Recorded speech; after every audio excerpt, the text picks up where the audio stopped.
2019 వారి చివరి శ్వాస వరకు ప్రజల పక్షాన ప్రజా సమస్యల్ని పరిష్కరించడానికి ఈ దేశంలో ప్రజలకు ఉపయోగపడే విధి విధానాలను అమలు చేయడంలోనే వారు కృషి చేసిండ్రు. వారి దగ్గరికి ఎవరైనా ఏదైనా సమస్య మీద వస్తే, ఒక రేషన్ కార్డు కావాలనో లేకపోతే ఏదైనా చిన్న సమస్య మీద వచ్చినప్పుడు మేమందరం ఆ వచ్చిన వ్యక్తికి ఆ రేషన్ కార్డు ఇప్పించడం ఎలా అనే ఆలోచన చేస్తే, అసలు ఈ విధానాన్ని సరళీకృతం చేస్తే పేదలకు ఏ విధంగా మేలు జరుగుతుంది, అసలు పరిపాలనలో తీసుకురావాల్సిన మార్పుల గురించి జైపాల్ రెడ్డి గారు ఆలోచన చేసేది.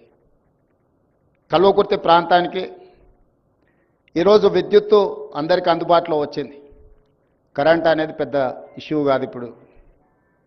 కానీ ఆనాడు వారు శాసనసభ్యుడిగా ఉన్నప్పుడు ఆ ప్రాంతానికి, కల్వకుర్తి ప్రాంతంలో వందలాది గ్రామాలలో విద్యుత్తు లేనప్పుడు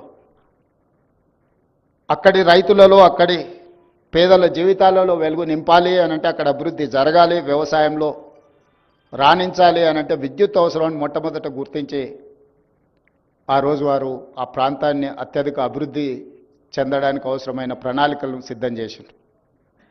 అదేవిధంగా ఆ ప్రాంతంలో చదువుకున్న మిడ్ సెగ్మెంట్, ఈరోజు మనము ప్రొఫెషనల్స్ని చూస్తున్నాం, skilled, semi skilled, unskilled.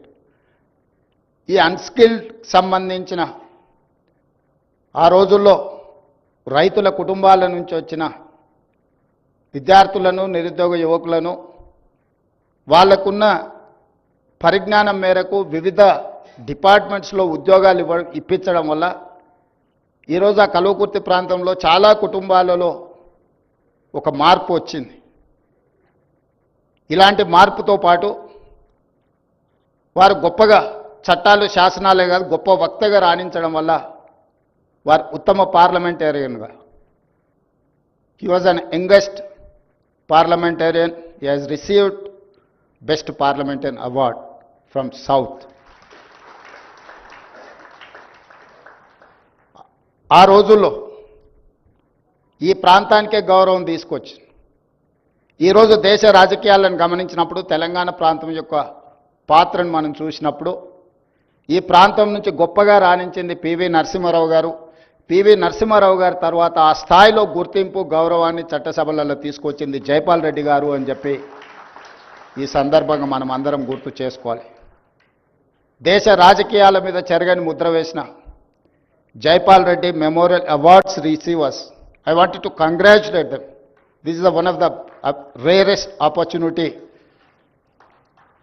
Mohan Guruswamy గారికి ఈరోజు అవార్డు ఇవ్వడం, మొదటి అవార్డు మోహన్ గురుస్వామి గారు is academician, philosopher, economist. He has studied in Stanford University, Oxford University, actual Hyderabadi, real Hyderabadi, studied in Nizam College.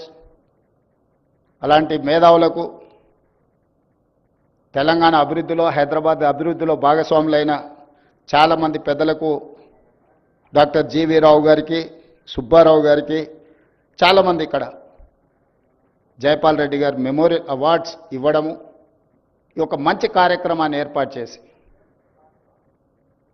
ఈ వేదిక ద్వారా మనం పంపించాల్సిన సందేశం, జైపాల్ రెడ్డి గారు బలంగా నమ్మిన సిద్ధాంతాన్ని మనం ఈరోజు అమలు చేయడానికి అవసరమైన విధానాలను రూపొందించడంలో మీ అందరి సహకారం అవసరం ఉన్నది.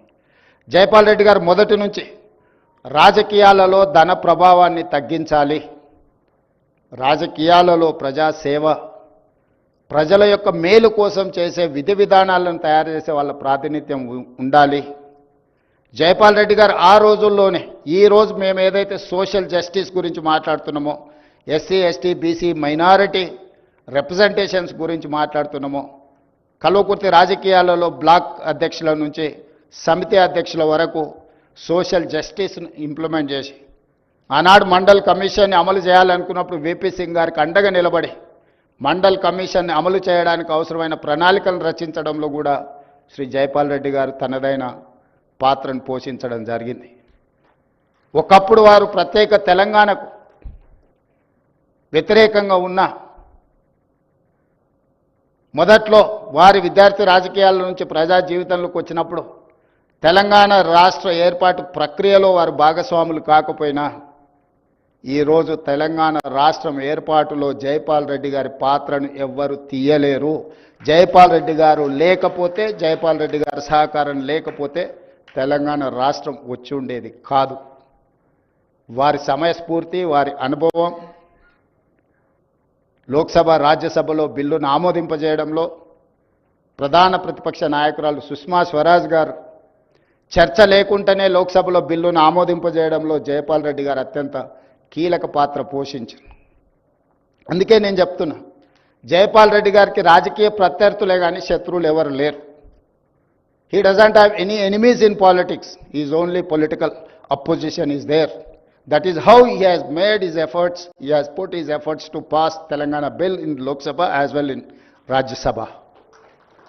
Amendments రాజ్యసభలో ప్రవేశపెట్టినప్పుడు కూడా వారు ప్రత్యేకమైన పాత్ర పోషించి యూనియన్ క్యాబినెట్లో కూడా తెలంగాణ రాష్ట్రం యొక్క ఆవశ్యకతను almost 45 minutes he has represented. He only explained to the cabinet. He only convinced శ్రీమతి సోనియా గాంధీ గారు. ఒక సందర్భంలో సోనియా గాంధీ గారు నాకు చెప్పిండ్రు, జైపాల్ రెడ్డి గారి ఇనిషియేషన్ వల్ల have incline to announce the state of Telangana అని. ఈరోజు వారికి చేయడం తెలుసు, చెప్పుకోవడం తెలియదు.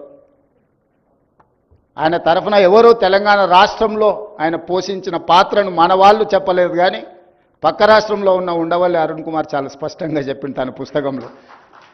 ఎందుకంటే ఎఫెక్టెడ్ పార్టీ ఎప్పుడు గుర్తుపెట్టుకుంటుంది. జైపాల్ రెడ్డి గారు పోషించిన పాత్ర, తెలంగాణ రాష్ట్రం ఈరోజు కళ సాకారం అయింది ఏంటంటే 2014 జూన్ 2 తెలంగాణ రాష్ట్రం ఏర్పడ్డది.